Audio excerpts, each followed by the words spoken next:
Hörmətli tamaşaçılar, son zamanlar bilirsiniz ki, Ermənistanda parlament seçkilərinin keçirilməsi mövzusu regionda ümumiyyətlə gündəmdədir. Çünki bu Cənubi Qafqaz üçün çox böyük əhəmiyyət daşıyır və Ermənistanda parlament seçkilərinin keçirilməsinin mümkün tarixi də açıqlanıb. Deməli, Ermənistan Mərkəzi Seçki Komissiyasının sədri Vaqen Avakimyanın məlumatına görə bu tarix 2-12 iyun arasında nəzərdə tutulur, planlaşdırılması keçirilir. Nəyə görə? Çünki Ermənistanın konstitusiyasına əsasən bu tarixlərdə keçirilməlidir müddət yetişdikdə və bu tarixlər arasında yeganə bazar günü 7 iyun olduğu üçün iyun bəli, vətəndaşlar və digər rəsmi şəxslər təklif edirlər ki, iyunun 7-sində keçirilsin parlament seçkiləri, amma Vaqen Avakimyan bildirib ki, bununla bağlı fərmanı prezident verir, Ermənistanın prezidenti, amma hələ ki bununla bağlı fərman yoxdur. Fərman olacağı təqdirdə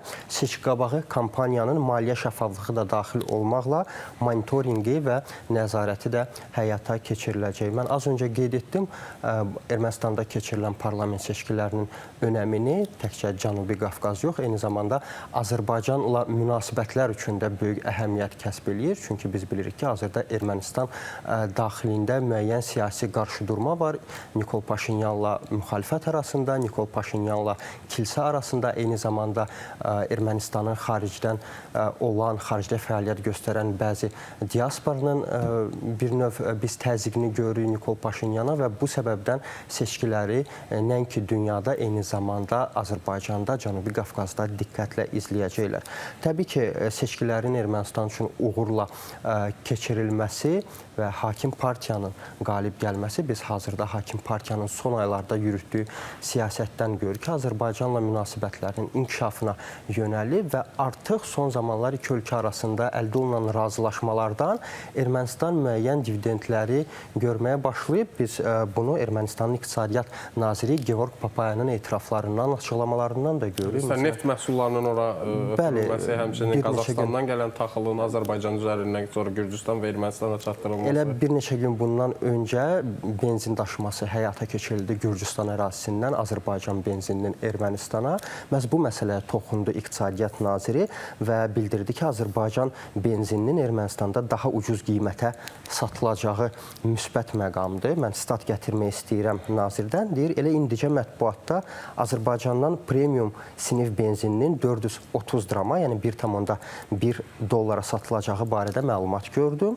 Halbuki ölkəmizdə belə benzinin qiyməti bu vaxta qədər adətən 500-520 dram, yəni 1,3-1,4 ABŞ dolları təşkil edirdi. Yəni o daha aşağı qiymətə satılacaq ki, bu da yaxşı haldır Ermənistan üçün. Və görünən odur ki, Ermənistanda artıq başa düşürlər ki, Azərbaycanla əməkdaşlıq onların ilk növbədə Ermənistanın özünə lazımdır indiki vəziyyətdə və ümid eləyək ki, elə bu istiqamətdə də proseslər davam eləyəcək Cənubi Qafqazda və Ermənistan üzərinə düşən öhdəlikləri yerinə yetirəcək və Azərbaycanın tələbləri var, bilirsiniz, müəyyən tələblər var və bu istiqamətdə prosesi irəli aparacaq. Bəli, regiondan danışdıq. Mən istəyirəm yaxın şərqə diqqət yetirək.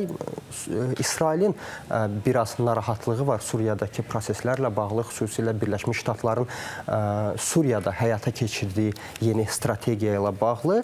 Təl-Əvivdə ümumiyyətlə narahatdırlar ki, Birləşmiş Ştatlar yaxın vaxtlarda Rusiyanın Suriyada fəaliyyətini genişləndirə bilər. Buna razılıq verə bilər ki, Rusiya fəaliyyətini daha da genişləndirsin. Bilirsiniz ki, Bəşər Əsədin dövründə Rusiyanın Suriyada bazaları var idi. Bəşər Əsəd hakimiyyətdən devrildikdən sonra Rusiya fəaliyyətini genişləndirmədi, fəaliyyətini bir növ dondurdu, amma hərbi bazaları hələ də orada qalmaqda davam edir. Bir tərəfdən İsraildə hesab eləyirlər ki, əgər Rusiyanın fəaliyyəti genişləndirilsə, burada Birləşmiş Ştatlar tərəfindən, məhz Türkiyə alternativ olaraq Rusiyanın fəaliyyəti genişləndirilsə, bu İranın qarşısını alacaq. Yəni İsraildə belə hesab eləyirlər, amma digər tərəfdən Təl-Əvivdə hesab eləyirlər ki, əgər Rusiyanın burada fəaliyyəti genişlənsə, İsrail hərbi hava qüvvələrinin və quru bölgələrinin bölmələrinin maneəsiz fəaliyyət imkanları məhdudlaşa bilər.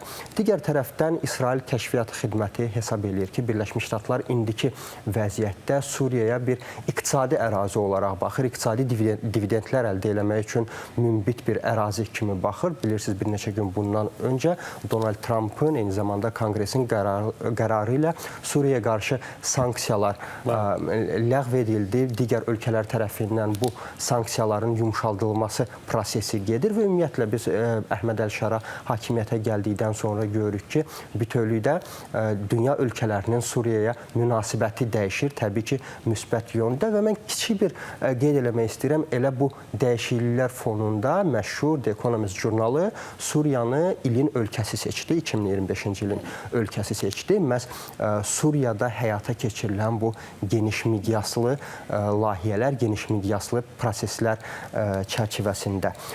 Yaxın Şərqdən danışdıq. Mən yavaş-yavaş keçmək istəyirəm uzaq Şərqə. Birləşmiş Ştatların bəzi narahatlıqları var. Çinin güclənməsindən, xüsusilə Çinin Rusiya ilə tandem şəkildə güclənməsindən söhbət gedir. Birləşmiş Ştatların Müdafiə Müharibə Nazirliyi yeni adı ilə və yaxud da Pentagonun hesabatı açıqlanıb, bəli, Konqresin tələbi ilə və bu hesabat Donald Trump ikinci dəfə hakimiyyətə gəldikdən sonra ilk dəfədir ki, açıqlanır və hesabatda deyilir ki, çox sürətlə inkişaf eləyir Çinin müdafiə qabiliyyəti, raketlər, hipersəsli raketlər, eyni zamanda kosmik qüvvələr çox son zamanlar çox aktiv şəkildə deməli inkişaf eləyir və bu da Birləşmiş Ştatlarda xüsusi narahatlıq doğurur. Hətta iqtisadi cəhətdən Çin artıq dünyada hegemon 2-3 dövlətdən birinə çevrilib.